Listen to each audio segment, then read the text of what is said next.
To the former military officer who resigned, Alvin Holsey, please don't take this the wrong way, or take it the wrong way.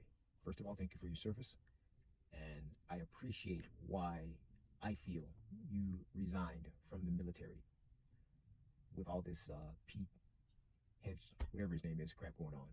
There's a problem. My issue is resigning is not, I cannot, I understand why I feel you resigned. But I don't think, respectfully, that that's what you do, resign. I think. Now, I get it. Resigning, you get your retirement, you get your pensions, I understand that, So if it gets heated, there's a leadership change that you don't like, you get up out of there. I'm with you on that. I have dual perspectives on this. The other side is this. Which we as people who look to the military to finally stand up and live up their oath, I feel, can we get somebody of high rank to not resign and say enough is enough? This is wrong. I'm not resigning, but I'm telling you, troops, we're not going to do it. It's immoral and it's illegal. We can't do it because we took an oath. That's the part that's bothering me. Way too many of you all are resigning, then getting vocal, or resigning, and that's your quiet way of saying something's wrong. But what you've done is you've left a void for another sycophant to come in. Does that help the situation? That's all I'm asking. I just want you to look at it. It's not a put down. Get your money, get your pension, write your book, how you feel. But is there someone high up in the military, active, that is willing to stand up and say, we're not doing this no more. We took an oath. We're not doing this anymore. That's all I'm saying. I'm not asking you to not obey a legal order. Hey, I understand. Been a to a degree. Been a law enforcement officer 29 years. And as long as it's not, I can disagree with something, but as long as it's not unethical and immoral, I got to do it. I get it.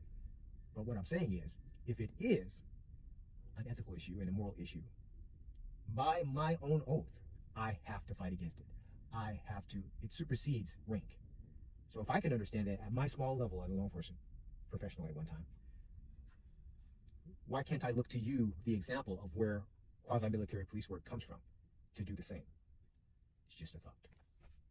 Respect. Hi, I'm TJ, and this is Life Lessons. I saw that video, and I found it quite interesting. And I want to offer a different perspective. I understand what you are asking and the point that you are making. However, as a military officer who served in two branches of the military, I can tell you it's not that simple. Because had he said, which is basically what he said, I'm not going to follow these illegal orders. Hegseth said either you're with us or you're against us. So either he was to follow the orders or he was going to be relieved anyway.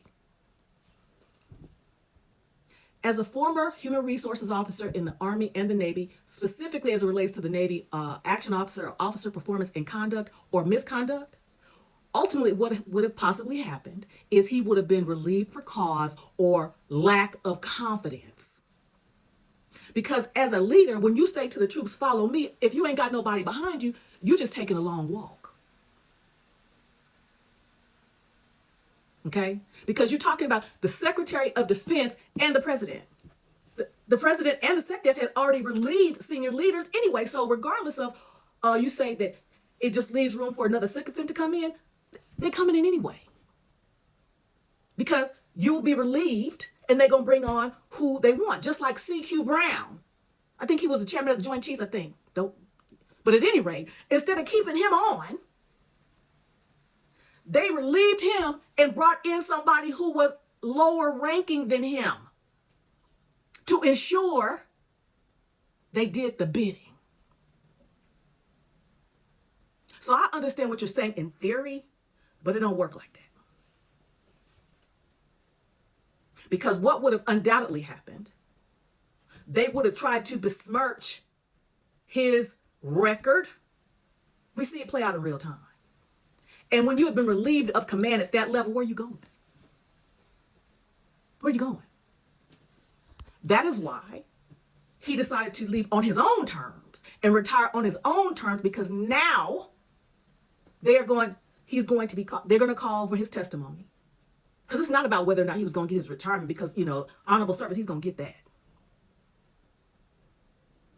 But that was a line in the sand. I'm not following an illegal order. I'm not ordering the troops to follow illegal orders.